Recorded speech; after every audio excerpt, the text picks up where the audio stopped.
Հայոց ոսկեդարում ձևավորված թարգմանական արվեստը թափ է առել ժամանակներին զուգահեռ։ Շատ կարևոր է, որ հին և միջին դարերում արված հայերեն թարգմանությունները չեն սահմանափակվում սոսկ-հայագիտական նկատառումներով։ Նրանք աներևակայելի արժեքավոր են նաև համաշխարհային մշակույթի ուսումնասիրման տեսանկյունից։ Արտասահմանյան, այդ թվում հունական, ասորական և այլ ժողովուրդների գրականության շատ կոթողներ, որոնց սկզբնագրերը կորել են, պահպանվել և արդի քաղաքակրթության սեփականություն են դարձել նորին մեծություն թարգմանությունների շնորհիվ։ Տարբեր դարերում արված թարգմանությունները մեծ դեր են ունեցել հայ ընթերցողի մտահորիզոնի ընդլայնման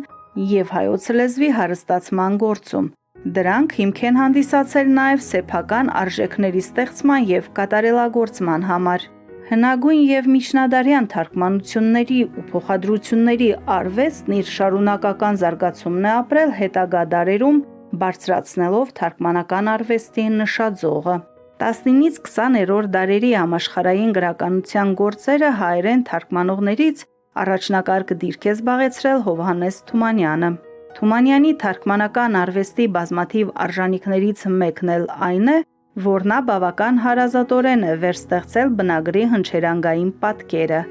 Գրականագետ, բանասիրական գիտությունների դոկտոր պրոֆեսոր Մագդա Ջանփոլադյանն ընդգծում է. Թումանյանը ոչ թե պատճենում էր, այլ վերստեղծում, որովհետև պատճենումը կարող էր բերել բնագրին հակառակ արդյունքի և ձախողվել։ Բնագրի պատճենումը կարող է մեկ-մեկ բերել գեղարվեստական երկի բոլորովին ուրիշ ընկալմամբ։ Օրինակ, երբ ռուսերեն թարգմանվում են, դա իհարկե Թումանյանի թարգմանական գրականության հետ կապ չունի, բայց էլի Թումանյանի հետ կապ ունի։ Երբ նրա քարյակները թարգմանում էին 30-ական, 40-ական թվականներին և աշխատում էին ձևը չփոխել, ձևը ստացվում էր նման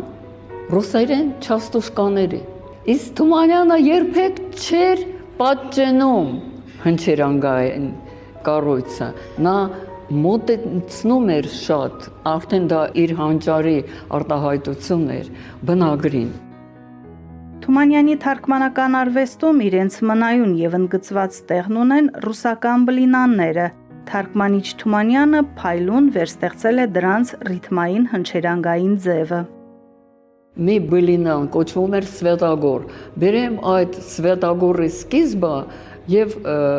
բնագրով և թարգմանությամբ։ На крутых горах, на святых горах великан богатырь Святогор сидел. Да не ездил он на святую Русь, не носила его мать сыра земля. Թարգմանությունը Են սեփ սարերում, են սուրբ սարերում նստած էր հսկան Սվետագորը մեծ։ Չէր գալի ռուսաց հողը սրբազան, չէր կարում տանի գետինը նրան։ Ու թարգմանական տեքստի ամբողջ ընթացքում և ոչ մի անգամ չի խախտվում այդ ռուսական բլինային հատուկ ռիթմիկ հնչերանգային նկարը։ Թումանյանի թարգմանությունները խորը խորհելու տեղիք են տալիս։ Թումանյանական որևէ թարգմանության հաղորդակցվելիս խորհում ես, թե բանաստեղծության որ շերտերն են թարգմանելի, ինչը ինչով փոխարինել, արդյոք բառը բառային համարժեքով, թե կան այլ հնարներ ևս։ Սուսաննա Տիոյանն իր Թումանյանը թարգմանիչ հոդվածում գրում է. Թումանյանական թարգմանությունները ոչ թե և ոչ միայն թարգմանության իմաստային, տողացի կամ բառացի տարատեսակն են, այլ զուտ թումանյանական թարգմանության մի ուրույն տեսակ, որը մենք անվանել ենք մեկ բառով՝ թումանյանական։ Երկու գրականագետներ՝ Տիոյանն ու Ջանփոլադյանը, կարծես շարունակում լրացնում են միմյանց։ Որպես օրինակ կարող եմ բերել և Թումանյանի Պուշկինի «Утопленник» ջրահեղձը բալլադի սկիզբը։ Прибежали без дети, в торопях зовут отца. Тятя, тятя, наши сети притащили мертвеца. Врите, бесенята, заворчал на них отец. Ох уж эти мне ребята, будет вам уже мертвец. Թումանյանի թարգմանությունը։ ներս վազեցին մանուկները ու կանչում են հորը շտապ. ապի, մեր թորը մերել հանեց գետի ափ, սուտ եք ասում, շան լակոտներ, գոռաց հայրը Ահաբեկ, սպասեցեք դուք հլա դեռ, մերելն հետո կտեսնեք։ Ջալալտեր Գրիգորյանը իր հուշերում գրում է, որ Թումանյանի տան հյուրը հաճախ լինում էր ռուս գեներալ Ալեքսանդր Կուլեբյակինը, ով դիվիզիայի հրամանատար էր Կովկասում, ֆրոնտում, եւ նա միաժամանակ բանաստեղծ էր, նույնիսկ ուներ երկեր Հայաստանին նվիրված։ Եվ մի օր Թումանյանը կարդում է իր թարգմանած ջրահեղձը, բայց չի հայտնում, թե ինչ է կարդում։ Կուլեբյակինը, որ հայերեն չգիտեր, լսելով Թումանյանի կարդացած 2-3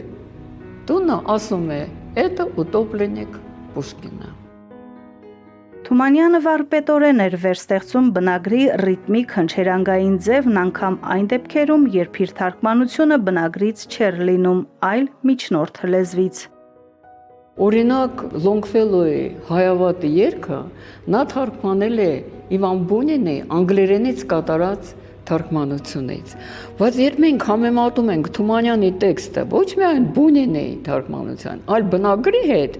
մենք կարող ենք ուղղակի զարմանալ, թե ինչպիսի վարպետությամբ նա վերստեղծեց հենց Լոնգֆելոյի երգի ռիթմական հնչերանգային պատկերը։ Ես բերեմ մի քանի տող անգլերեն։ Should you ask me whence these stories, whence these legends and traditions, with the odors of the forest, with the dew and depth of widows, with the oiling smoke of wigwams, with the rushing of great rivers, and you shall, I should answer, I should tell you։ Եվ Թումանյանի տեքստը, եթե հարցնեք, որտեղից են այս լեգենդներն ու զրույցները, անտառների անուշ բույրով, հովիտների շաղ ու մուժով,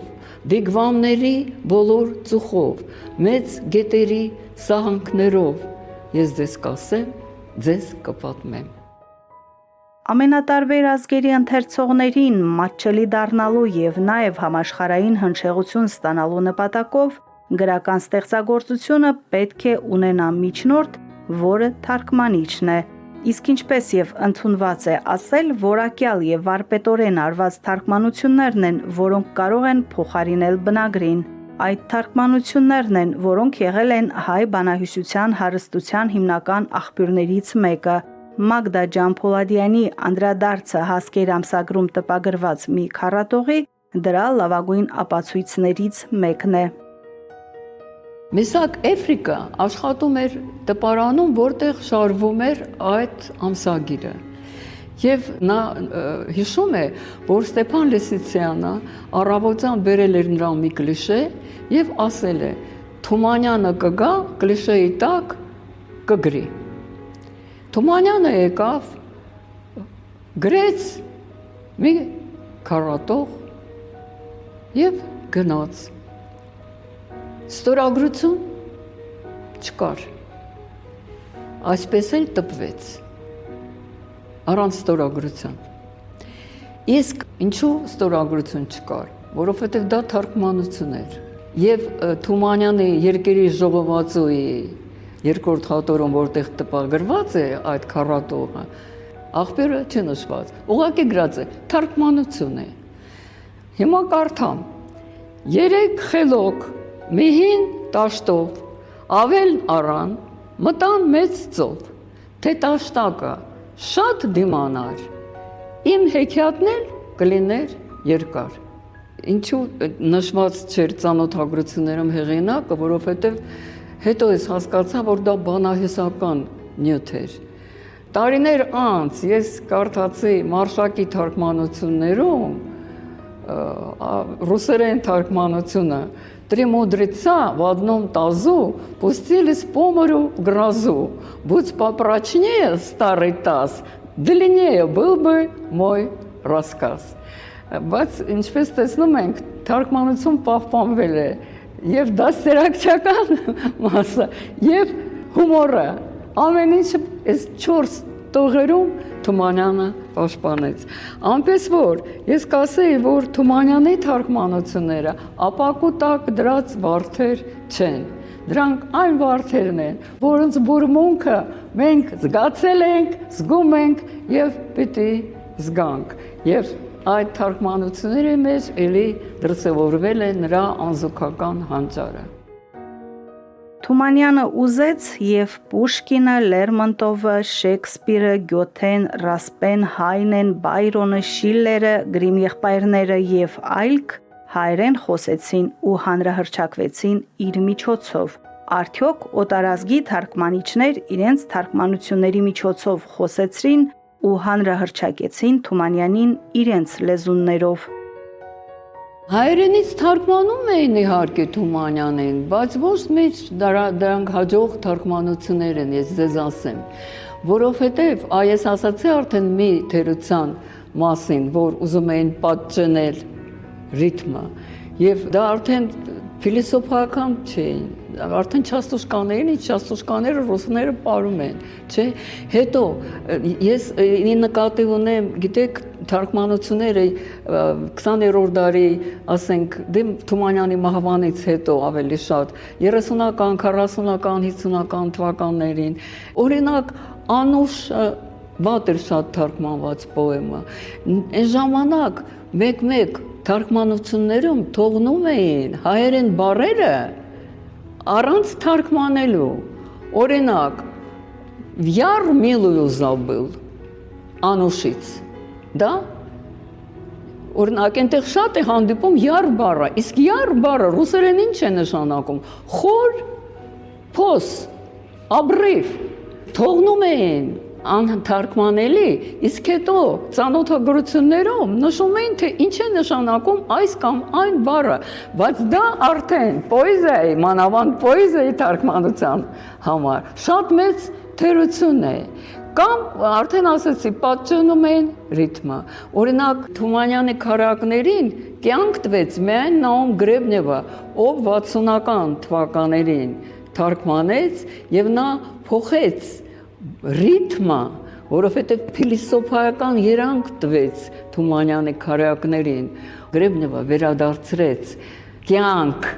Թումանյանի ստեղծագործություններին եւ շատ հաջող էին նաեւ Մարշակի թարգմանությունները, Սամուել Մարշակի, նա թարգմանեց Շունն ու կատուն եւ մի կաթիլ մեղրը։ Ես ունեմ նույնիսկ հոդված, կոչվում է Три капли меда։ Հետազոտում եմ այդ 3 հոդվածները, բայց իհարկե փալուն թարգմանեց Մարշակը, որովհետեւ նրանք հասկանում են, որ չի կարելի բառացի, տառացի թարգմանել։ Այն ժամանակ գեղարվեստական կողմը լրիվ չքանում է, կորում է։ Թումանյանը իհարկե թարգմանում էր ոչ միայն ռուսերենից, ինչպես ես ասացի, այլև ուրիշ լեզուներից, դե կարելի է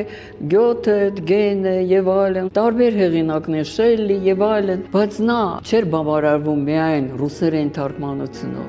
Նախ նա մի քիչ գիտեր անգլերեն, որովհետեւ անգլերենի դասեր էր վերցնում, եւ անպայման պետք է լսեր, ինչպես է հնչում բնագիրը։ Երբ որ կարդում ես Թումանյանի թարգմանությունները, դու չես կարող զգալ, դա ռուսերենից է, թե անգլերենից է, թե գերմաներենից է։ Նա բոլոր հնարքները օգտագործում էր, որ ընթերցողը զգա, որ նա կարդում է պոեզիա, որ նա կարդում է հանճարների ստեղծագործություն, որոնք նա հավանել է ու սիրել է։ Թարգմանությունն արվեստ է սեփական մշակույթը հարստացնելու ամենահետաքրքիր եւ օգտակար ձևերից մեկը, այլ մշակույթների հաղորդակցվելու միջոց, աշխարհայացքի ընկալման, բազմազգ երկրների հետ հարաբերությունների հաստատման եղանակ։ Հայաստանում տոնվում է թարգմանչած տոնը, այն հիմնադրվել է որպես եկեղեցական տոն։ Սկսած 1979 թվականից Հայաստանի գրողների միության նախաձեռնությամբ թարգմանչած տոնը նշվում է նաև որպես համազգային տոն։ Թարգմանիչներն ունեն իրենց նվիրված միջազգային տոնը։ Ասել է, թե թարգմանական արվեստն նորավոր զարգացնում կատարելագործում է իր դիրքերը, հիմքում ունենալով նախորդ դարերի ու թարգմանիչների ուսանելի փորձը։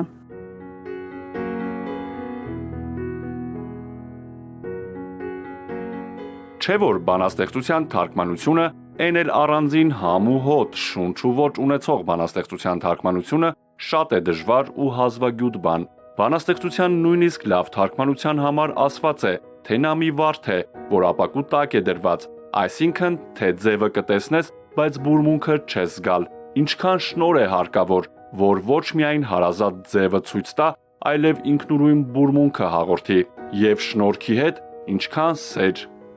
Հովհաննես Թումանյան